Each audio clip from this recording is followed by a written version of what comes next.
Forward Guidance is brought to you by VanEck, a global leader in asset management since 1955. You'll be hearing more about VanEck ETFs later on, but for now, let's get into today's interview. My guest today is John Comiskey, an engineer in mortgage tech who has done a tremendous amount of work on the plumbing of the U.S. Treasury system, as well as that of the Federal Reserve. So we're talking about Treasury issuance, how the U.S. government funds itself, and what type of bills and notes that they issue. John, thank you so much for joining. Welcome. Thank you. Appreciate you having me on, Jack. John, take us into your journey. How do you go from working in mortgage tech to looking at the credit card statement of the U.S. government? Throughout my career, I've built systems and I've reverse engineered systems, decomposed them in order to rebuild them or make them work. And was kind of irritated at being bad for so long, generally speaking, at investing, that I wanted to get better. And in order to do that, you have to understand how it actually works. Like that's been the mantra that's run through my engineering career is, if you don't understand how it works, then, good luck in terms of interpreting, the results that you get from a system, or good luck trying to modify it to do something different. And so I just applied those engineering principles to various problems in the finance space. I guess, starting with QT, if you go back to the first thing that I started to decompose and break out. And of course, being in mortgage, I have a lot of adjacent kind of finance adjacent knowledge, particularly, and I can know the details of how mortgages work and such. And when the Fed started its QT program, of course, if you recall back, FinTwit back in June of 2022 was rife with all sorts of conspiracy theories about how the Fed's not doing this. The balance sheet is growing, even though we're technically supposed to be in QT. How the heck is this happening? The Fed's lying, all of that stuff, right? And I mean, look, you never know, right? As an engineer, I am open to the possibility that, well, maybe they are. Would I think they are? No, I think on the surface, that's kind of an absurd conclusion to reach. And I know a little bit about how mortgages work, and I know a little bit about how mortgages settle in the TBA market, et cetera, all of that. And so at the time, I was like, well, this is kind of fun. I had just joined Twitter. I was just starting to really kind of get into all of this. And I'll go, well, let me see if I can actually do an engineering analysis on this, reverse engineer how the QT program works. And once I was able to do it, then I was like, well, let me write about this, because I don't see anybody else has written about it in this detail of how it works. And that's when I started my Substack and did so. And it's kind of grown steadily from there. It's evolved from just putting out the regular monthly roll-off reports, the QT roll-off reports that I publish. It's kind of progressed from there to last May, when we were in the midst of the debt ceiling impasse. And at the time, there was a Twitter user who had, I guess, asked/challenged in a good way me to project the X date. I just got to stop to explain a few terms. So yeah, QT is quantitative tightening, Fed rolling down its balance sheet declining. I think it's to be announced. So you're in the mortgage business, and you basically, it sounds like you start, I'm just trying to tell myself a story here. You see people looking probably on Fred.com, the St. Louis Fed website, of the Fed's balance sheet of how many treasuries and mortgage-backed securities it has. The Federal Reserve is saying they're doing quantitative tightening, but the line is still going up. And there were conspiracy theories that they could be true, but they're not. But they could be true, that the Fed is basically lying to us. And you wanted to dig into the mechanics of why was the line going up? So why was the line going up? Well, with respect to the mortgage-backed securities, it's going up because they hit the balance sheet when they settle. But they sometimes take 3 months to settle from when the Fed kind of commits to buying them. So while the Fed in June of 2022 had I guess back then, I think it was 17.5 billion, and they actually were hitting the cap then. So they committed to buy less, 17.5 billion less, but they still had, I don't know what the exact numbers were anymore, but maybe they had 45 billion that they had committed to buy 2 months ago. That's now just hitting the balance sheet in June. So when that hits the balance sheet, it rises the MBS line by, say 40 billion. And that's when people are all trying to figure out how that's working when the line's going up, but the Fed is saying that it should be going down. And it's just, an understanding of the actual mechanics behind what it is. You can see there isn't actually a conspiracy going on. The Fed is doing what they're saying that they're doing, just they're not doing what people assume should be happening. And So and they're including on the line old stuff that they bought when they were still doing quantitative easing. Okay, so that's mortgage-backed securities. That's still your world of mortgages. But now tell us, moving on to the Treasury, and I guess you to the debt ceiling. Remind us what the X date is? Okay, so the X date was, and there, the definition, the precise definition of it might be a little nebulous, but it would have been the day when the Treasury couldn't fully meet its obligations, I guess is kind of a nice broad way of putting it. So does that mean the TGA is zero? Well, maybe, maybe not, but it's the Treasury general day. account, like the Yeah, banking. exactly. Yeah. Yeah, exactly. The Treasury's checking account at the Fed, if you will. So it would have the X date would have been the date that the Treasury would have either not met an obligation, right?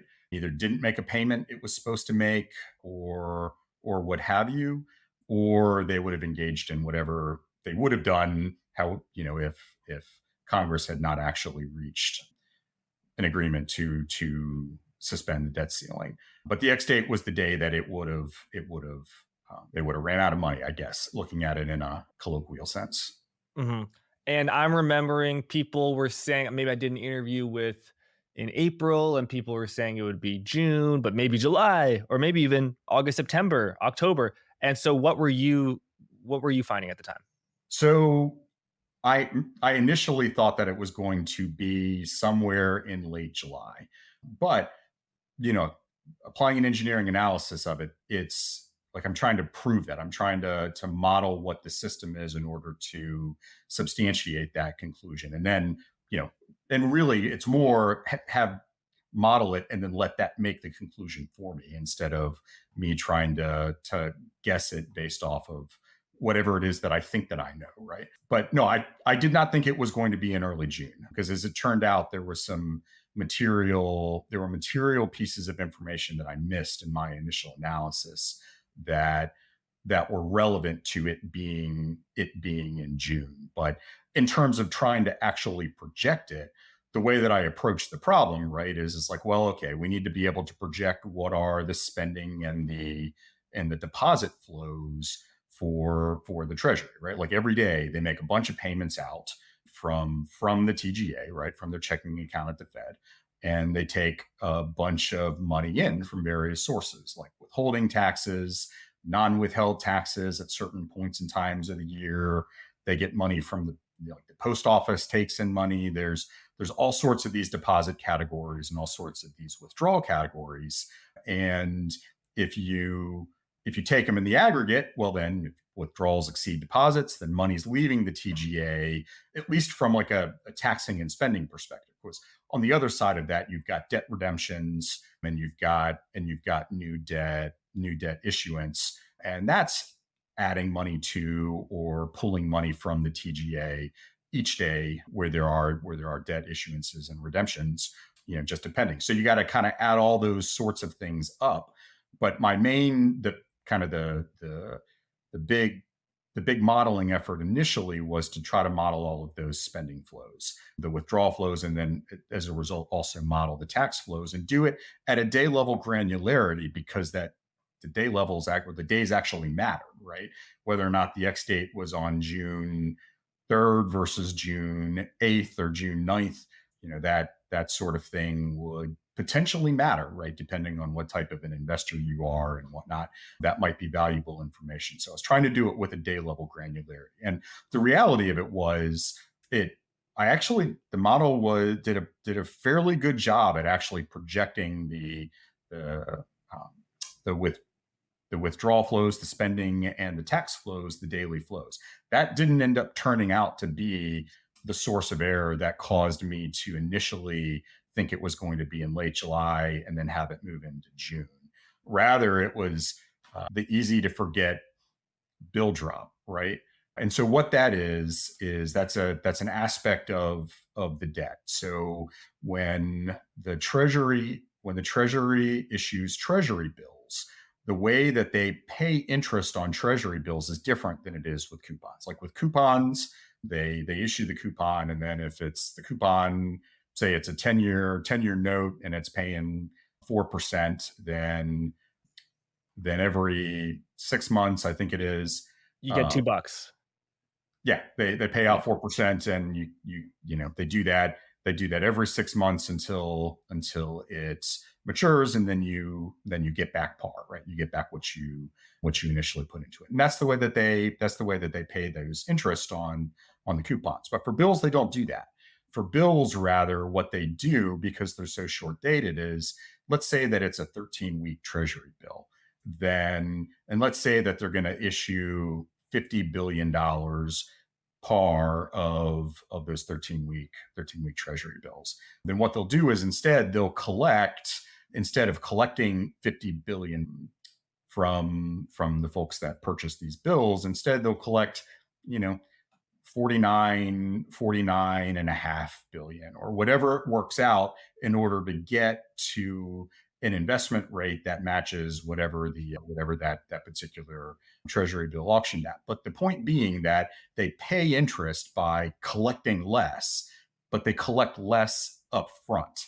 And so in a sense, like in a cash flow basis, that hits immediately, and I wasn't accounting for it. And every Tuesday and Thursday, when they issue Treasury bills, this amounts to, somewhere between 1.5 billion to maybe as much as like 4 or 5 billion in lost income. And my model at the time was not taking that into account. And because I wasn't taking into account, I thought there was going to be more income than there actually was. And so that brought it forward. And then there was a really technical issue with the Social Security trust funds, and the way that the Treasury pays in to the Social Security trust fund, and catch up payments and whatnot, which we can go into if you'd like. I can explain it, but it's the bottom line is that created essentially a 30 billion ish, $35 billion ish obligation that Treasury couldn't pay, that was going to hit in the first week of June. And the interesting thing about that, though, is that wasn't a cash flow issue at all. It was just a matter of they couldn't issue the debt to pay into the trust fund, because they were at the debt ceiling, and they couldn't like redeem, say, other publicly outstanding debt in order to keep it under the debt ceiling, because they didn't have the cash to do it. And thus, boom, you get the X date, which legit really would have been the first week of June, like the 6th or the 7th. I forget exactly what it is now. But of course, Congress came to their senses and struck a deal and suspended the debt ceiling. So we didn't hit that. We didn't hit figuring out what was going to actually happen had we hit it. So that's the X date was less. So the X date was sooner than you had thought it was. So you're still learning. You're in the advanced, but you're becoming the expert you are now. I'll just review a few plumbing things. So Congress chooses how much the U.S. government borrows, or borrows negative money by running a surplus. And it's the U.S. Treasury Department, who's the boss of that now, is Treasury Secretary Janet Yellen, who used to be the Fed chair. And her department chooses how much money we're going to, not how much money, but how we're going to issue. Are we going to issue basically 1-day money that we have to issue it again tomorrow, or are we going to issue 100-year money? And basically, it's from 30 days or 90 days to probably 1 month to 30 years, and that's a big range. If you issue a 30-year bond when interest rates are at zero, and then interest rates go to 10%, the people who bought the bonds are in a lot of pain, and you're feeling like a genius. Whereas if they go from 0 to 10% and you issued it at 1 month bills, your debt increase, your interest expense rises exponentially as interest rates rise. So this point of duration is interest rate sensitivity is extremely important. And as you say, bills, the short term stuff, I believe 2 years and in, it's like you borrow $99, you pay back 100, no coupon, no dividend kind of. Whereas a 10-year, yeah, you get that quarterly or maybe twice a year coupon. So okay, now take us to you going into maybe let's say October. The bond market is melting down. Many people, myself included, who like to think of themselves as following the Federal Reserve a lot, are not paying a lot of attention at all, really, to what the Treasury is, how the Treasury is going to fund itself and issue itself. I believe on the first day of November, it makes its announcement. What was that announcement, and how did that compare to your expectations going in? Because it coincided with a pretty severe rally in bonds and stocks that is still ongoing. It did, yeah. So when the Treasury made their quarterly refunding announcement back in November, I had projected a week before ish that they were going to significantly more substantially than they ended up doing up the amount of coupons that they would issue, and they And did. why did you think that, John? Let me take a step back to the QRA that happened prior to November in August, the last one, the one that actually did really up coupon issuance, which also kind of started or was at the beginning of bonds not doing so well for the next couple of months. But in that August QRA, the TBAC, the advisory committee to the Treasury Borrowing Advisory Committee, they had done, they kind of included materials. Like most of the QRAs, there's some charge, there's some little project there's some project that the TBAC is doing and that gets presented during this QRA process. And this particular project was projecting coupon issuance and composition of the issuance, bills versus coupons, over the next, I don't know, 4 quarters. And they went through a variety of scenarios because Treasury contemplated, and they largely have, they have increased their coupon issuance significantly versus where it was prior to this past August. But they anticipated the need to issue more coupons. And so they laid out.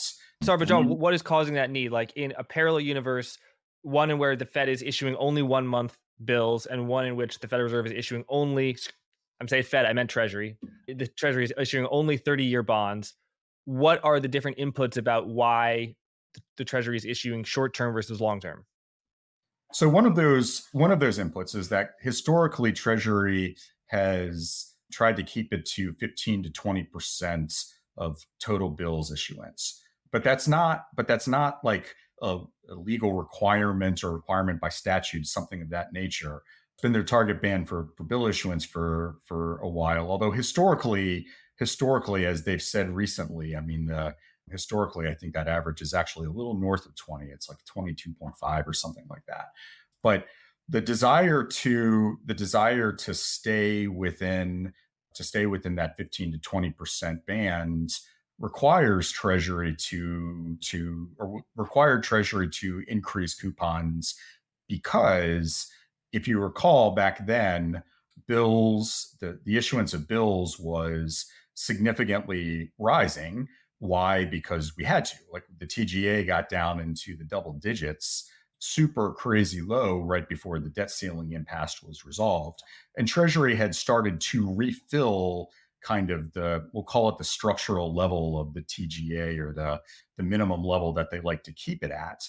They had started to do that refill back in, well, really as soon as the debt ceiling was resolved, and then continuing that through July. And they kept that process up all the way through early December, actually, was until this past week.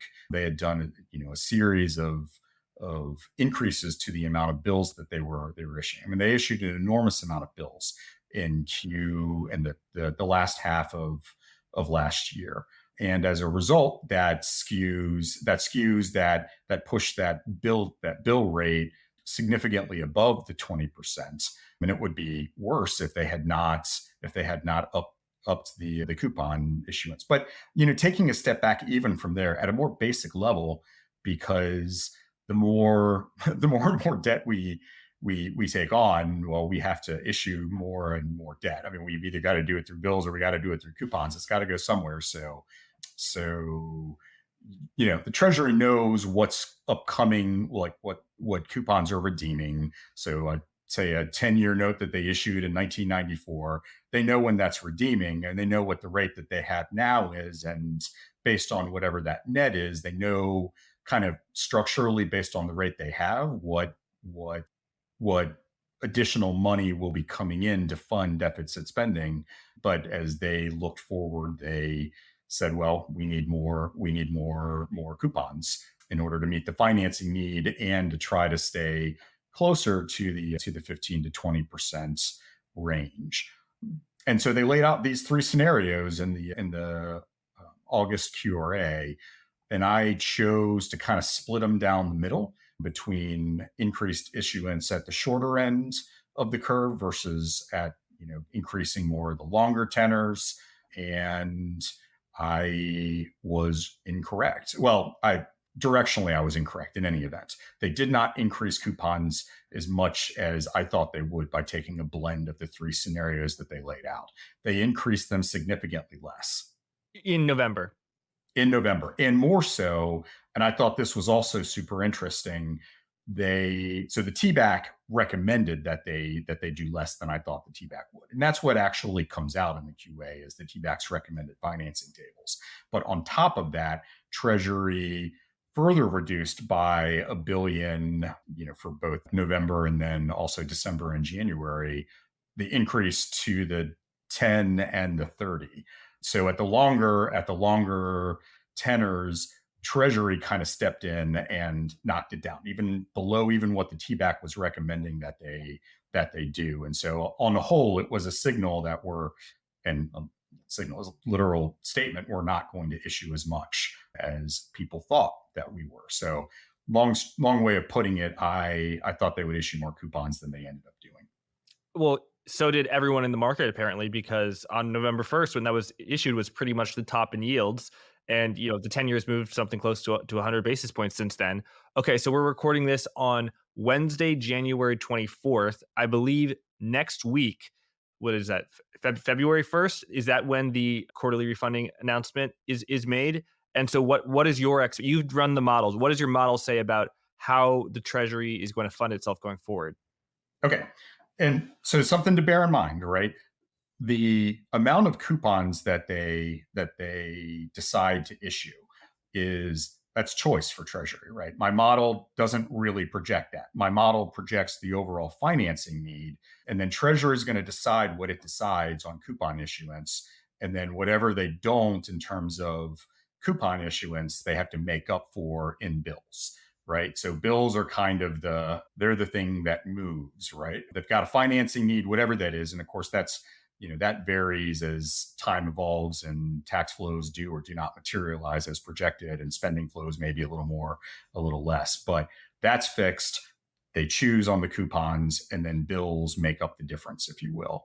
So, but what do my models show? Well, first, let me address the coupon issuance, because I actually think this is kind of more or less controversial this time. I do think that they'll further increase the coupons in this QRA, primarily because they said they would. I mean, there was language in the TBAC's report to the secretary in the November QRA that said an additional quarter of similar increases was likely.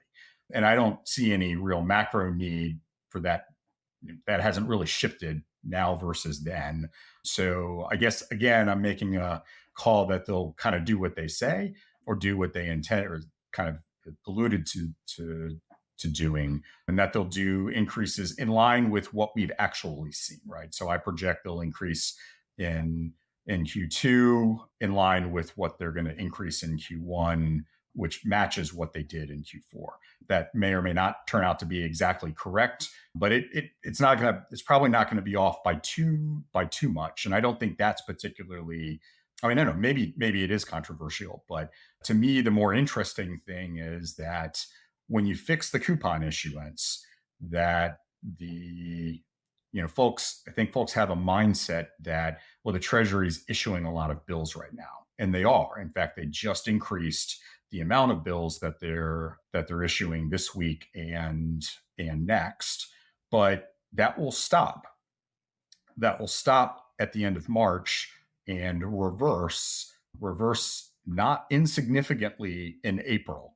It's a function of the mechanics. They only need so much money. They don't want to have the TGA run significantly higher than it needs to. And the flows in April and then May and also June dictate that they just won't need as much money because of the way that the flows come in, which is to a degree calendar effects and seasonality. And that's what my models out in daily level detail to try to get to answers there. So it's taxes, money coming in. Yeah, for the most part, it is taxes. Although you have to be careful in terms of calendar effects because when the QRA comes out and it does a financing estimate that assumes an end of quarter level, that end of quarter level is a calendar specific date. And if that end of quarter happens on a settlement date, then you're going to have like debt flows on that settlement date, both redemptions and issuance, whatever it is for that particular date, that hit on the end of quarter and will affect what the end of quarter TGA balance is.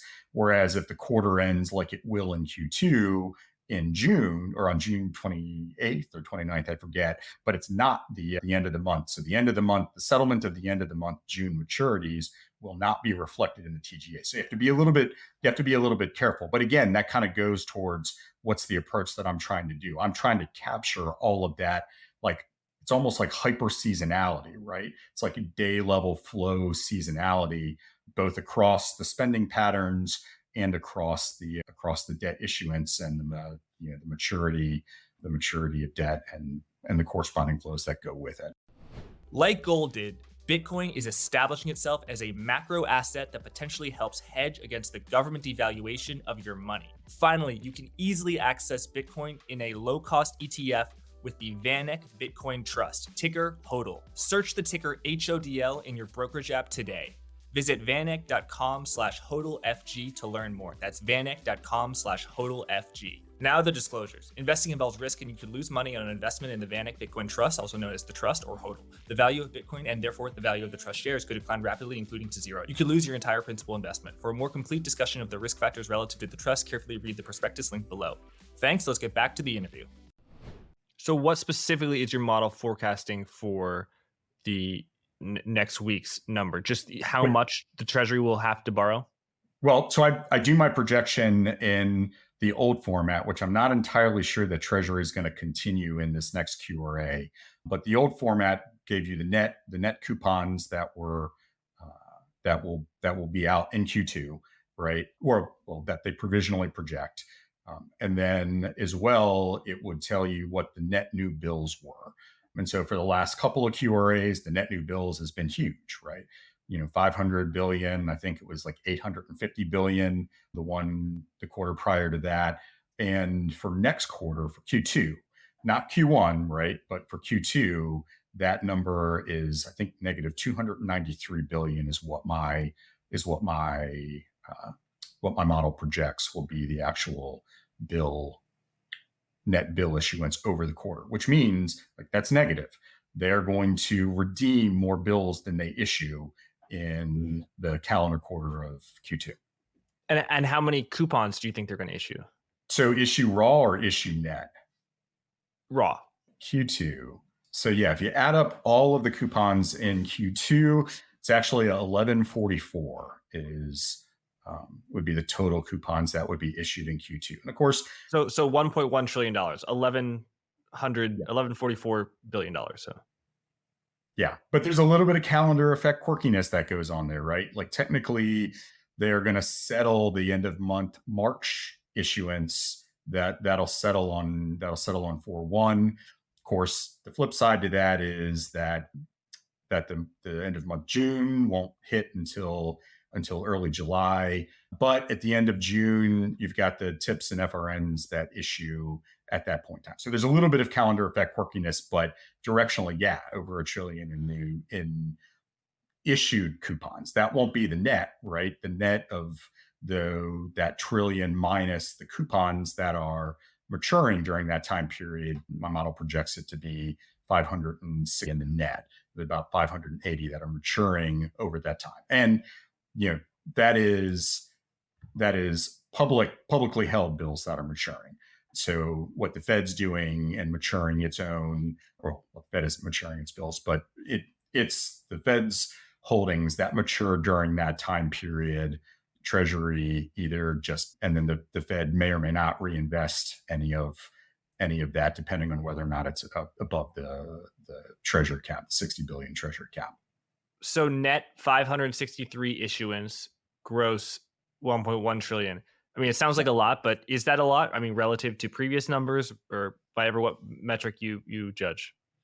No, I mean, it's certainly larger than it was like a year and a half ago. But then prior to the flood of taxes that came in 2022, which pushed down the need for Treasury to issue as much, I think they were doing comparable amount of raw coupons back in that time period. It wasn't, I mean, comparable in any event. May not have been quite this much, might have been a little more, but it was in the ballpark. Got it. I mean, it's nothing compared to March 2020 when the floodgates were open. Yeah, I mean, of course, they didn't do that with coupons; they did that with bills. But yeah, I mean, the floodgates were absolutely open back then.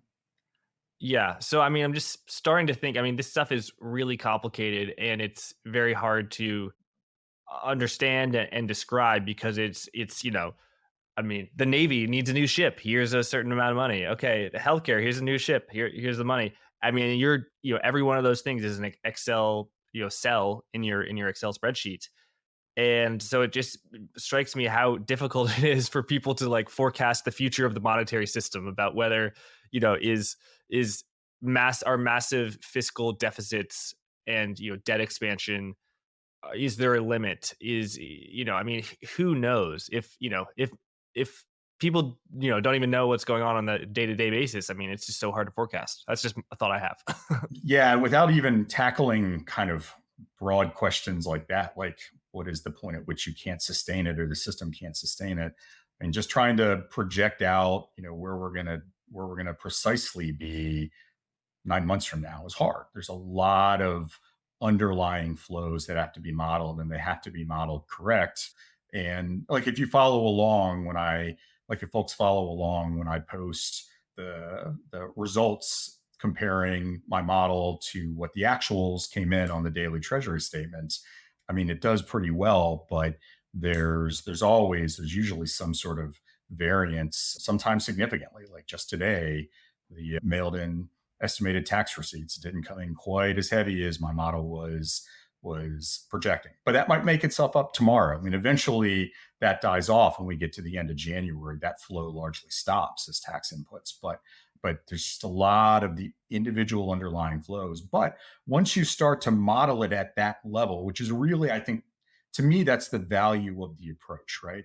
Because mistakes that get made and project, like errors that errors that happen as a part of the projection. If you project at all these lower underlying levels, well, then you get this like Fermi effect where they start to cancel out some. And when you get to the top line number, what is the TGA level, you actually can start to get fairly accurate. So you try to get each individual flow correct, and then knowing that you won't, but then you put them all into the mix, and you can get a lot more accurate than you think that you can, I guess, or at least I thought that I would be able to do. Like it's turned out to be considerably more accurate than I thought it would be.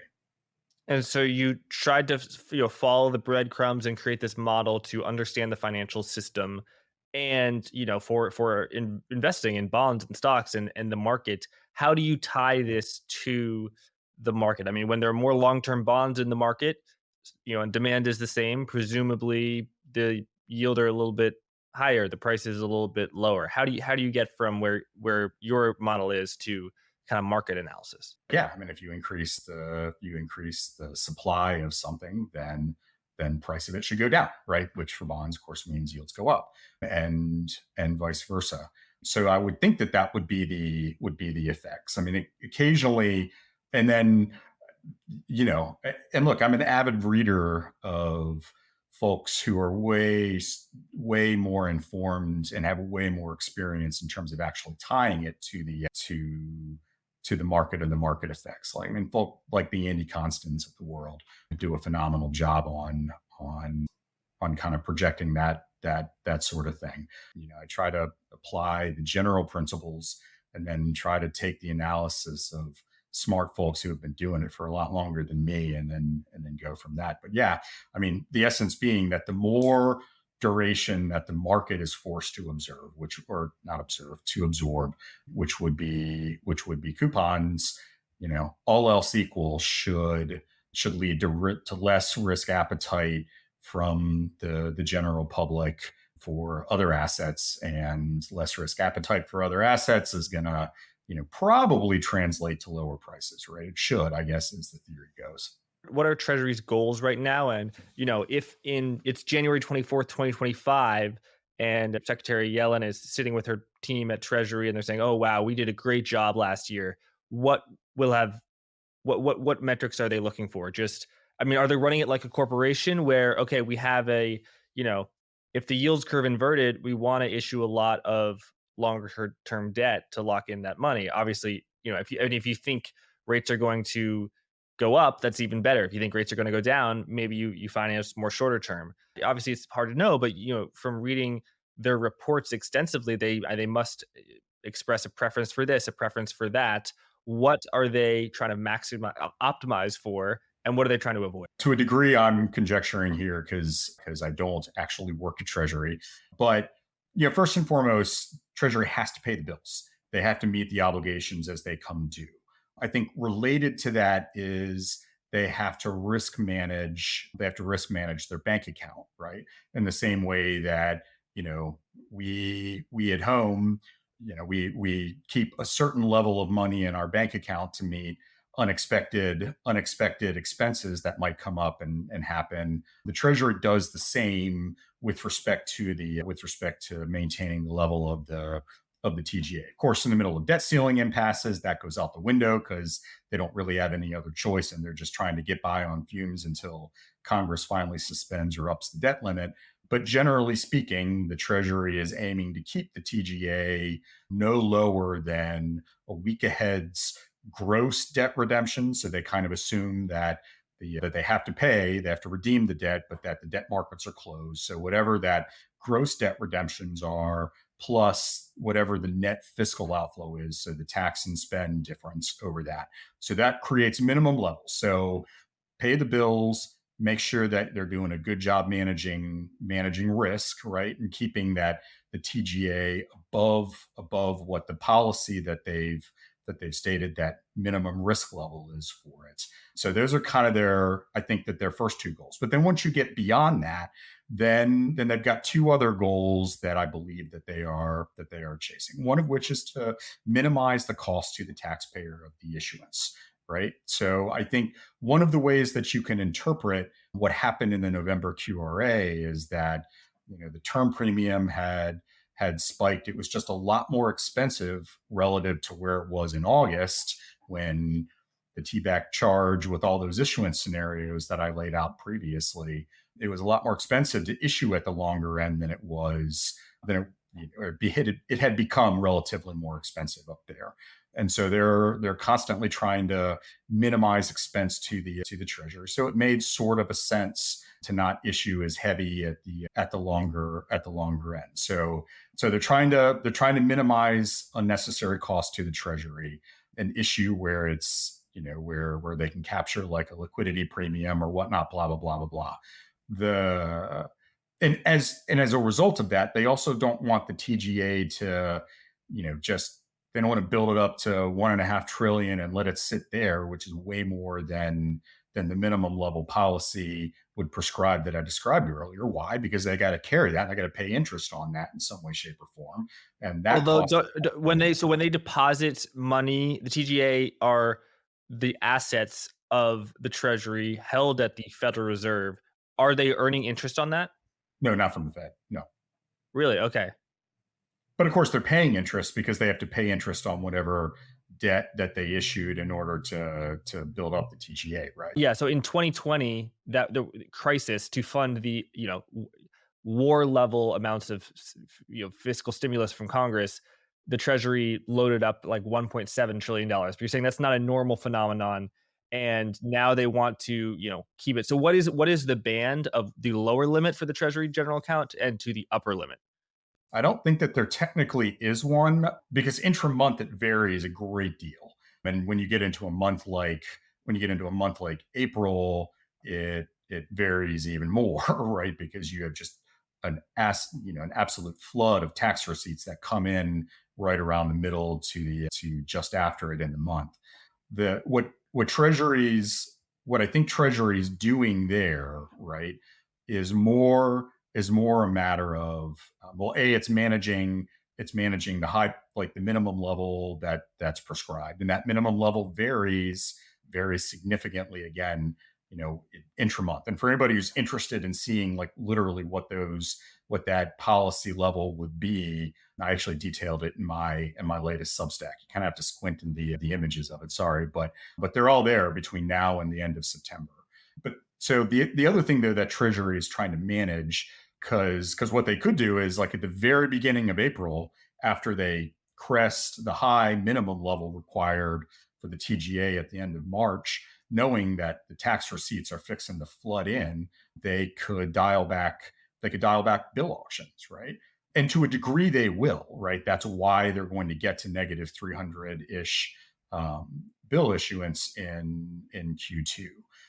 But they're not going to slam on the brakes. They're not going to go from issuing 90 billion four-week bills every Tuesday to issuing 50 billion four-week bills, or at least they've not done that in the past, and they've specified that having kind of predictable and more gradual changes to the issuance is one of the things that they're trying to balance, right? They don't want the issuance rates to be as volatile as the flows indicate they could be, right, in order to still maintain that TGA minimum level. So again, long way of saying that I don't think that there's an effective band to it, more so than they don't want the TGA to run hot, if you will, way more than the minimum prescribed level for longer than is necessary, but they're balancing that against gradual and predictable bill issuance while still needing to navigate over those points in time where the week ahead gross debt plus the week ahead net fiscal is high, and they got to have enough there, and then they want to have gradual issuance to kind of smooth it out between those high points. And so we talked a lot about the Treasury funding itself by basically filling the hole left by the negative balance by the government spending more than it takes in. So we talked about the taking in, the taxes. I mean, and that must be tough because in a hot economy with a hot stock market, capital gains taxes are pretty hot. Whereas in a recession, spending goes up and taxes go down, and that's not a government choice. That's just part of automatic stabilizers. But let's talk about the spending and discretionary spending. When you review the U.S. fiscal deficit and what the U.S. government is spending its money on, start with the biggest items, and then we'll get down. I imagine Social Security is in there, but basically, why is the U.S. deficit so big? Well, I mean, in a literal sense, it's so big because they're spending more than they take in, right? But where does that spending break down? The top spending category as Social Security, the Social Security benefit checks that go out four times a month on the third of the month, and then the second, third, and fourth Wednesday. It's I wasn't aware they get them every week. For a job you only get every other week. Well, the benefits don't go out to the same recipient every week. Okay, okay. We'll have cohorts of recipients, and it's roughly a quarter. It's not exactly, and that's changing just a little bit. But one cohort goes out on the third of the month, another cohort goes out on the second Wednesday, and then so forth and so on for the third and the fourth Wednesday. But so you got payments too. You got the Social Security benefits payments. That's the number one expense. You've got payments into the healthcare trust funds, right?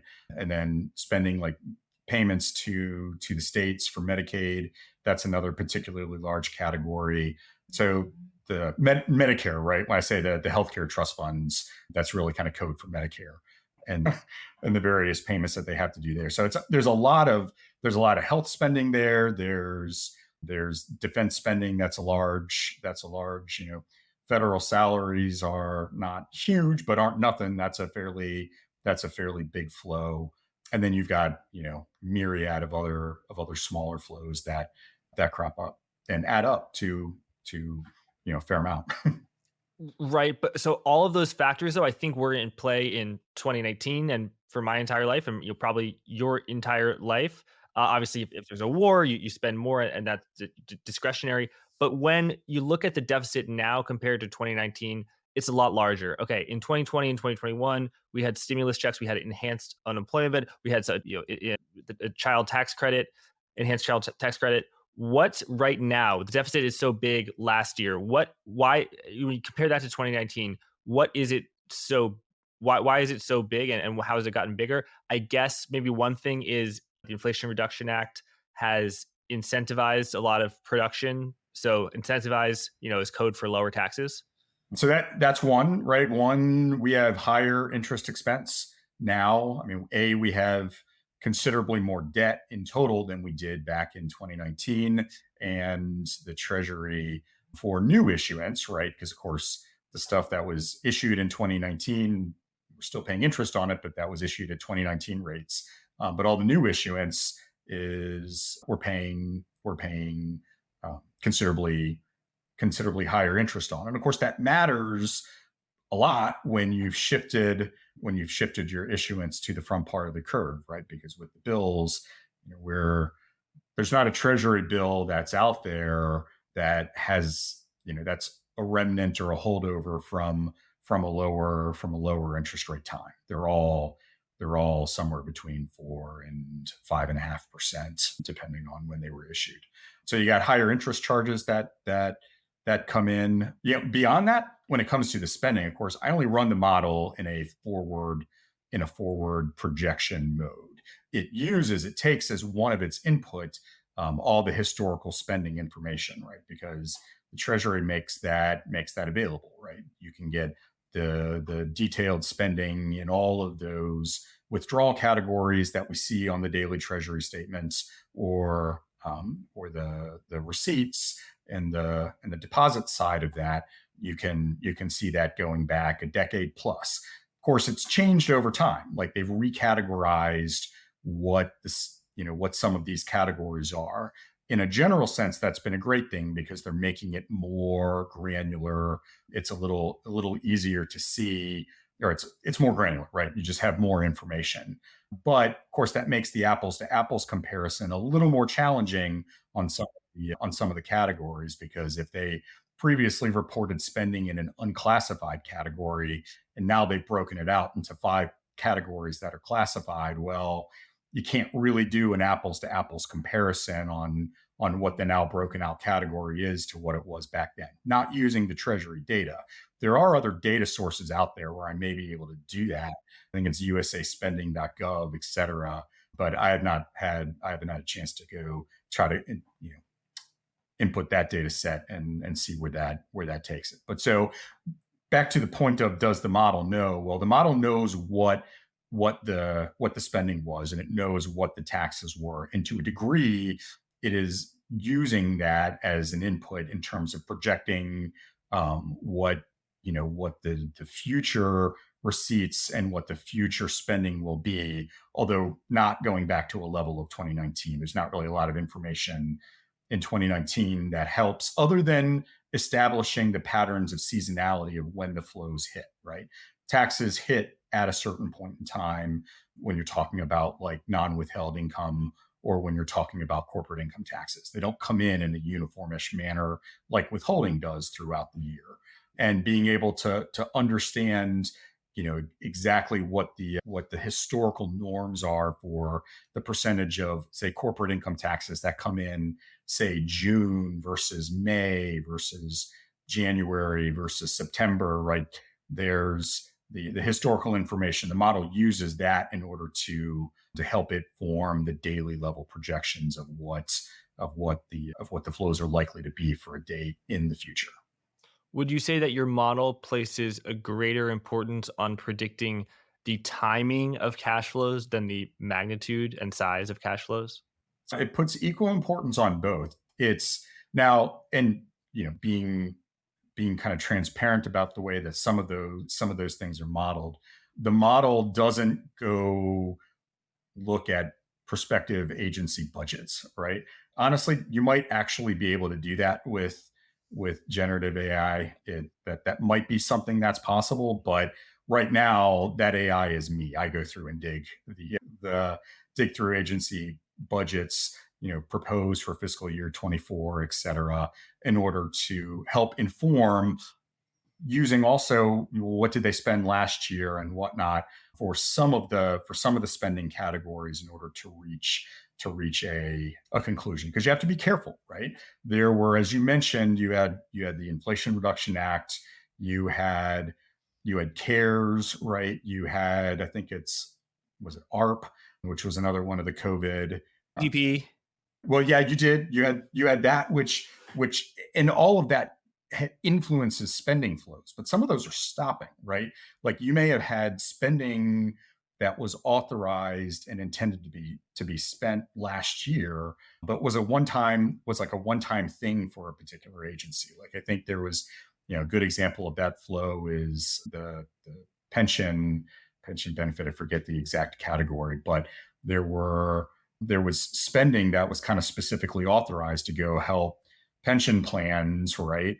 But that spending is now largely done. So while if you just looked at that particular withdrawal category for last year and said, oh, well, that's going to grow at 2% or 1% or whatever you might want to throw in there, well, you're going to be very wrong, because that spending flow is going to be dramatically different next year due to the one-time spending. So you have to study what were the expenditures last year, but then you also have to put that into the context of what was the legislation that authorized it, and is that legislation expiring? Are those spending provisions expiring? And I'm 100% certain I didn't get all these things right.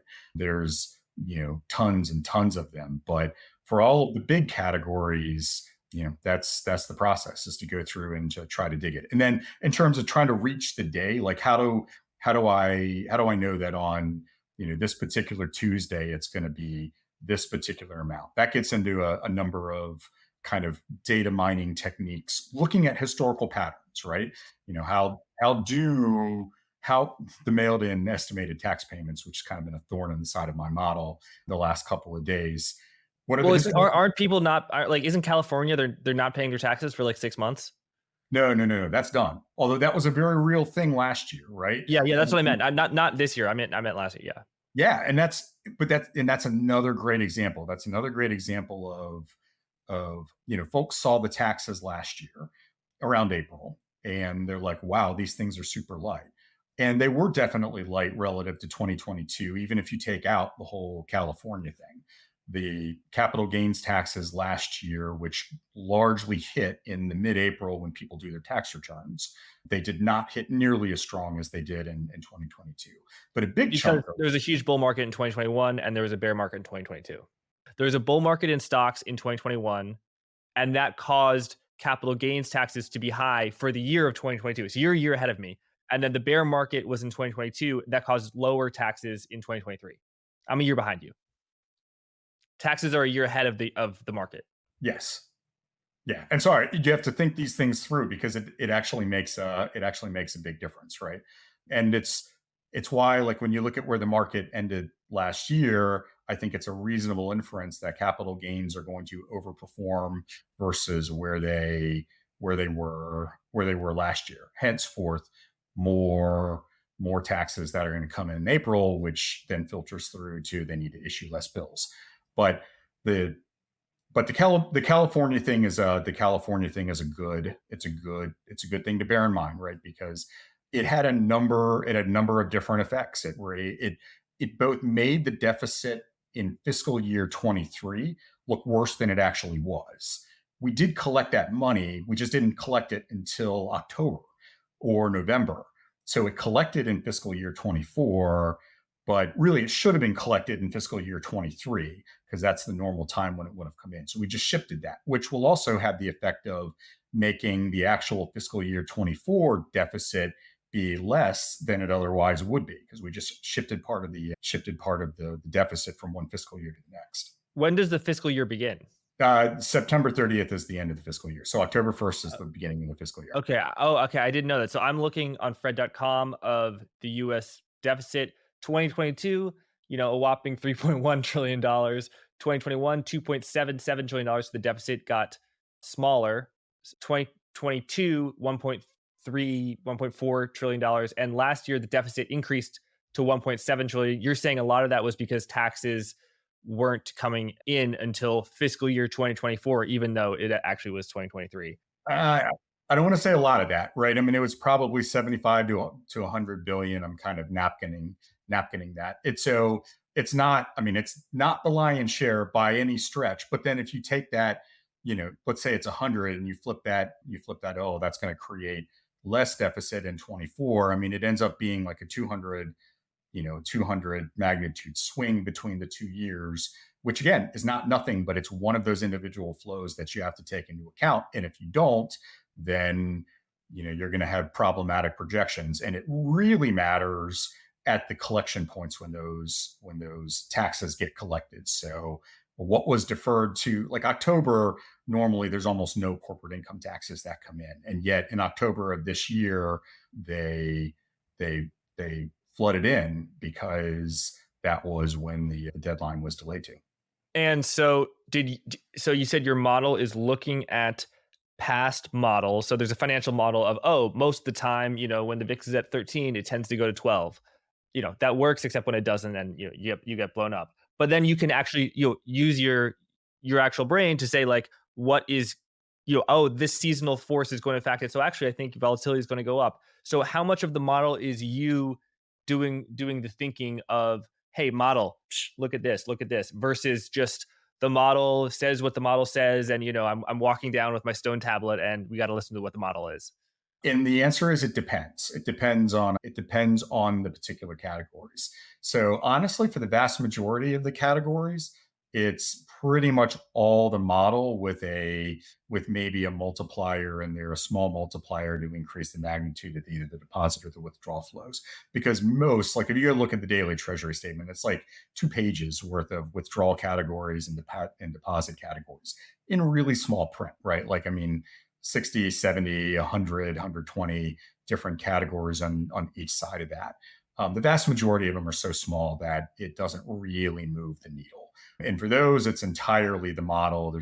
I have a generalized technique to go in and look at how the within a month, how that money was either spent or deposited, and then it makes a projection and moves on. And it's really only the larger ones where I start to intervene as well and research to make sure that there's not some sort of a hiccup, which of course becomes problematic occasionally with things like FDIC, right? Over the last year, where normally that's a pretty quiet flow where they collect in and FDIC deposits in relatively low. There's not a lot withdrawals. So that would probably normally be a category that would fall into my generalized technique. But FDIC, of course, you've got to deal with a little differently because of what's been happening with it. Sometimes huge daily flows into or out of it that relates to the FDIC resolving the receiverships and whatnot. They had a busy year last year. Yeah. So What looking in Congress, and I don't know if you're watching C-SPAN, but what are you seeing that you think could be the new programs that could make the deficit bigger or smaller? One thing that just I saw in the news is so the employee retention credit, which is in the process of expiring, that is going to be replaced. They said, okay, this was worth 40 billion or 80 billion. We're actually going to make a new tax credit that will fill that hole for small businesses and workers, which perhaps that's a better use of it. But are you then putting that into the model, or like, and I just chose that example. Like, what else are you seeing in Congress? Because there's a narrative that Congress only wants to spend, spend, spend. Yeah, I mean, that kind of ruined that distinction, I think, a little bit. But and they don't want to tax, right? They don't want to Yes, correspondingly tax to meet the financing requirement. they But want to borrow, borrow, borrow. I should say, because you can spend and yes, tax, and you don't have to borrow. Yeah. yeah, exactly.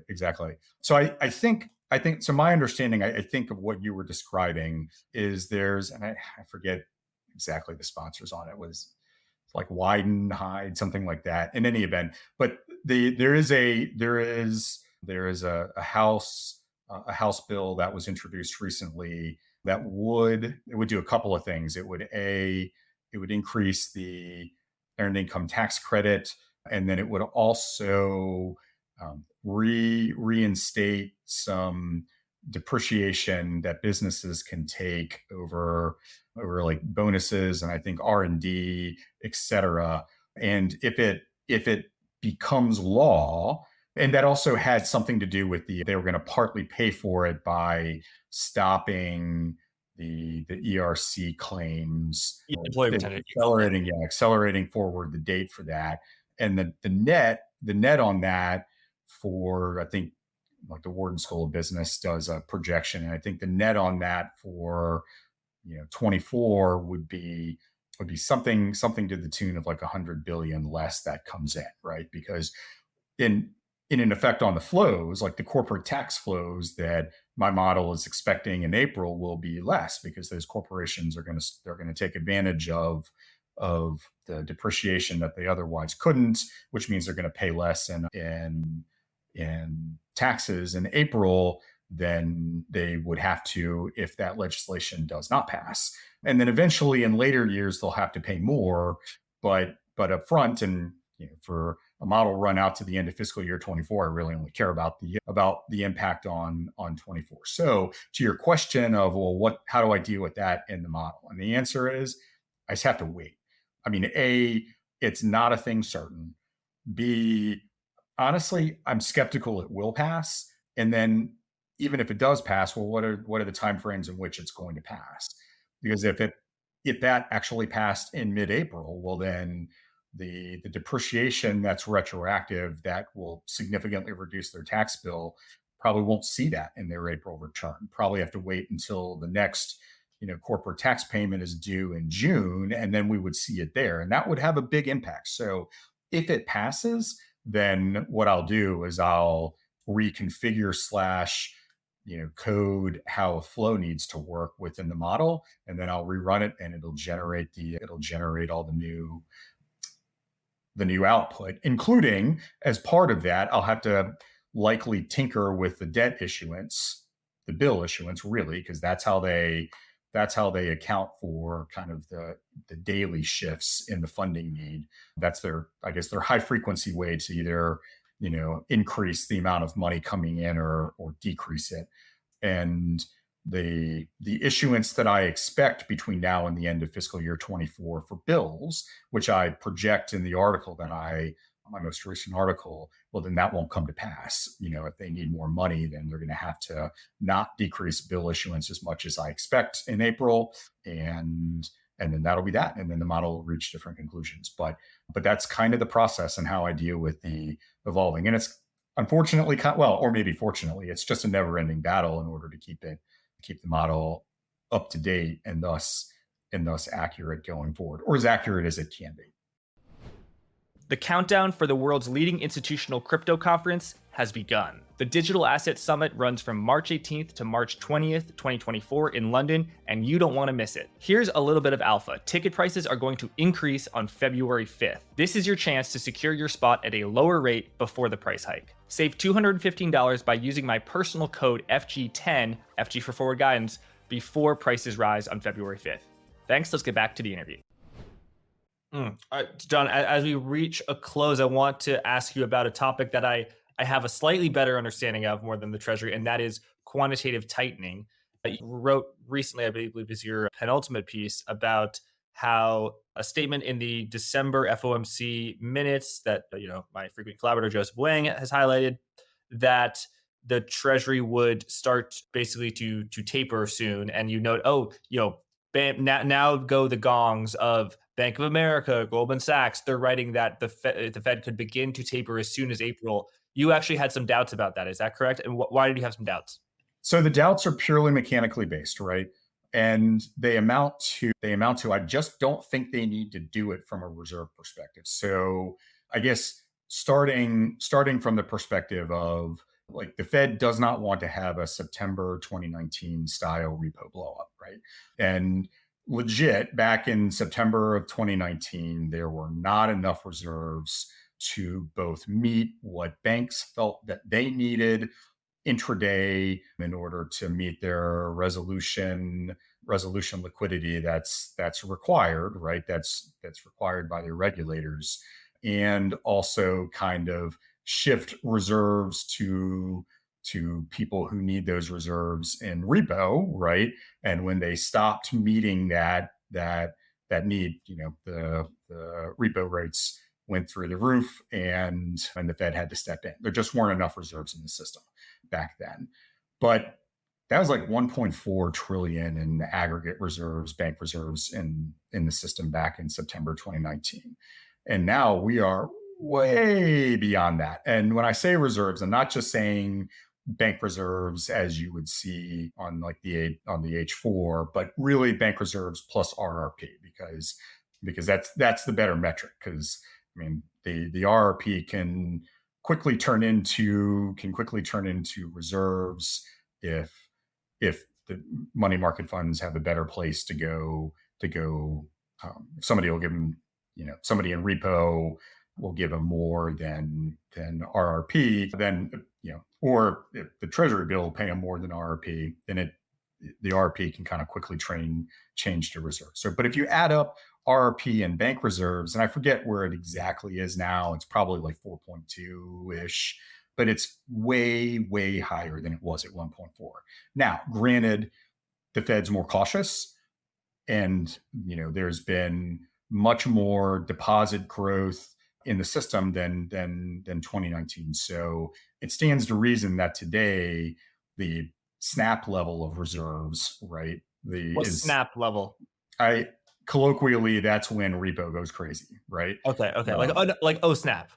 Yeah, exactly. Oh snap! Like what happened in September of 2019. Mm-hmm.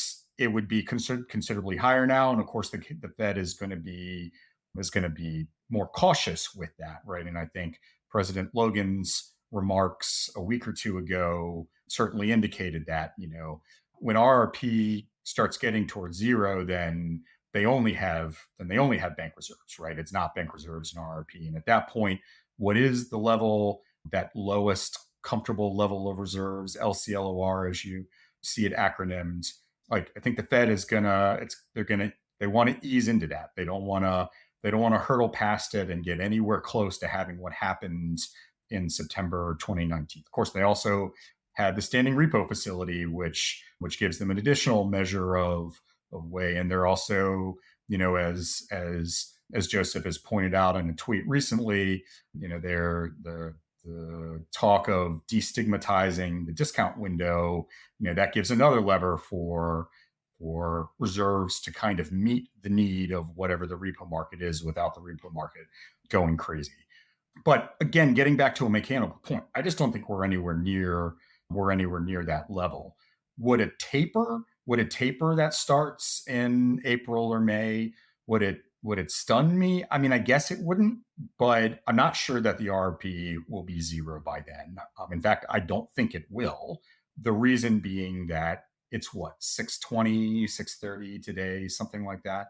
We have another 400 ish net bills to issue, assuming all of those ended up with money, MMFs, then there would still be 200 billion that MMFs would be putting into RP. And then, as I talked about earlier, the flows change and the bill issuance goes negative. So all things equal, that actually kind of pushes up. Now, the reserves that need to pay taxes and where they come from, because realize the TGA is going to spike from like 700 in early April to about 1.1 trillion is what my model projects in the 4, 5, 6 days after the 15th of May. So in late-ish May, when the TGA is at its peak, when all the tax flows have kind of finally materialized in, the TGA is going to be pretty high. And temporarily, that's going to pull from somewhere. It's going to pull from either bank reserves.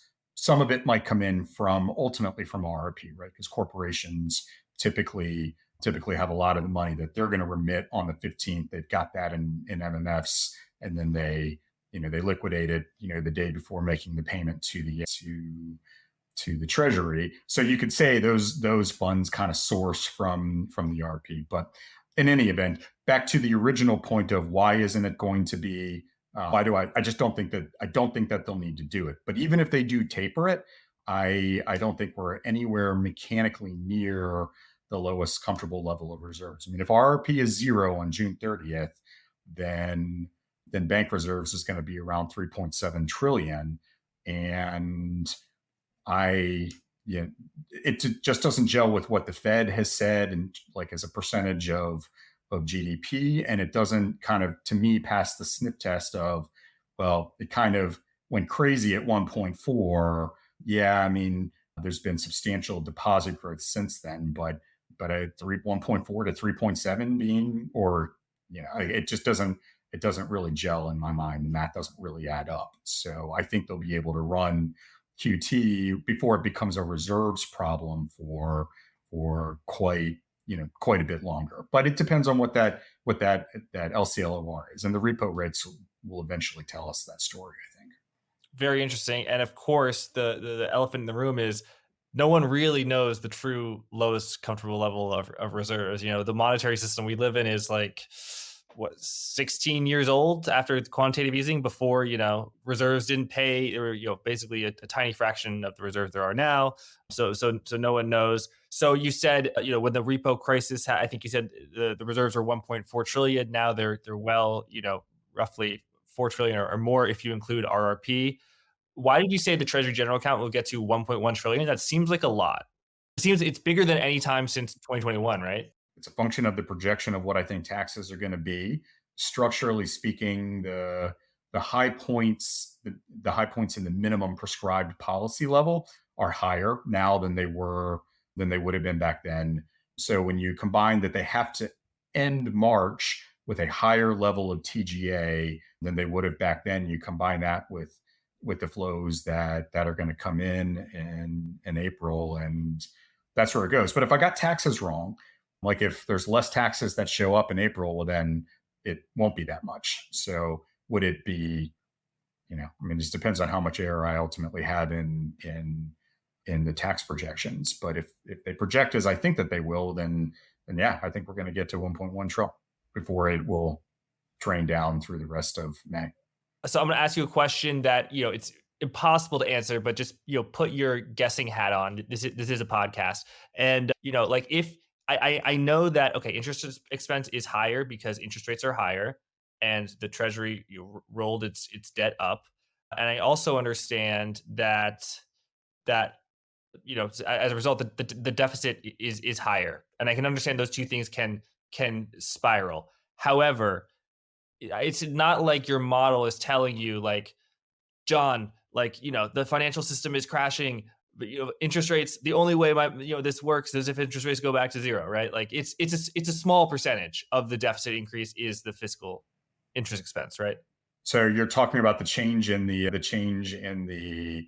the deficit this year versus last, a small percent of that is the change in, or is the increased interest expense? Is that what the Yes. question is? Yeah, I mean, it's not massive, right? I mean, it is. There definitely is more interest expense this year versus last.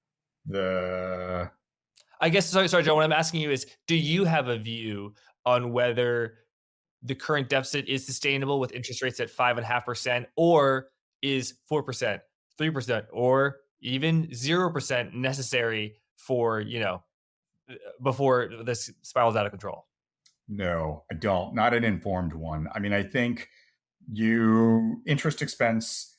I mean, Congress could always tax, right? And if they taxed, then you take back some of the money that you're putting into the economy with that interest expense, right?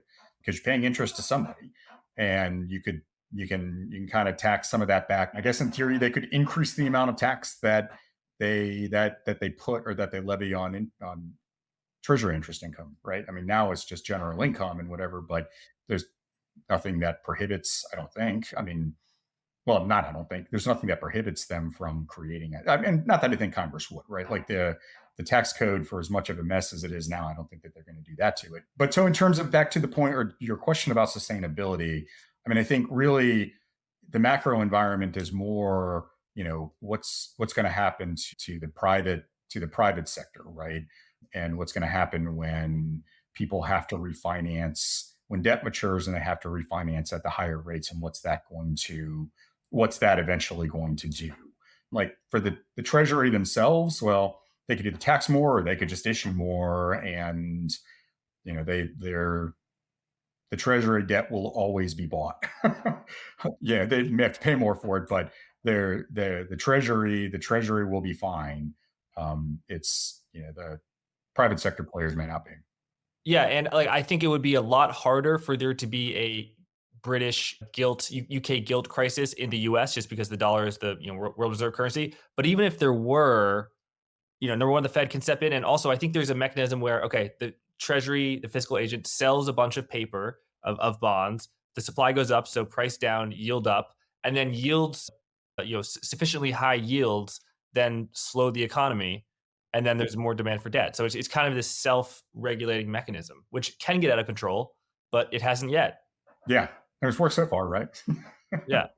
Exactly. So, well, John, so my last question, what are your overall broad learnings? You've learned a lot about incredibly in the weeds stuff on the Treasury's funding cycle, but your overall quest to learn more about finance in general, what are some broad principles, some very general macro bird's eye learnings that you can share with our audience as we reach a close?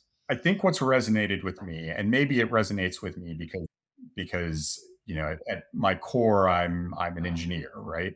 But what resonates with me is that there's a lot that's out there that's mechanical, and there's value in understanding what those mechanics are. When you look at what's happening in the stock market day to day, when you like the options, and like the option Greeks, and the need for dealers to hedge positions, etc., that creates flows, right? And that's all mechanical. Like, I don't understand those mechanics. Like, I understand the Treasury mechanics, but some people likely do. I mean, there's some folks that seem to, right, that out and into it. But those are mechanical flows. Or like when Michael Green talks about the underlying mechanical flows of passive investing, and what that actually does with respect to like index funds and whatnot. Like, those mechanical flows matter a lot. And I think that there's a lot of value in being able to understand at a detailed level what those flows are. So that to me has been the I don't know, I guess, key principle that I've taken from this journey over the last couple of years to try to model it myself, right? Yeah, and a lot is mechanical. Some is discretionary, though, and when there is a Yep. discretionary move. So I guess for Treasury, that comes from Congress about the size of the deficit. What Yep. Treasury comes is how to fund it. The Yep. Federal Reserve can do whatever it wants, but it only kind of plays an audible in a crisis. It does like to be orderly and follow a rule and have the market see that it's Yeah, following the agree with that. rule. Yeah. Yeah, well, it's so interesting. What advice, John, would you give for the audience? I'm going to say it for the audience, but really it's for me because I've kind of had a learning journey like you have, but just with the Federal Reserve and nowhere near as deep as yours is. But with the Treasury, I really, I really need. I'm kind of a noob. So how do people get started if they want to get into the Treasury? Where do they go Okay. other than your So Substack, which they should check out?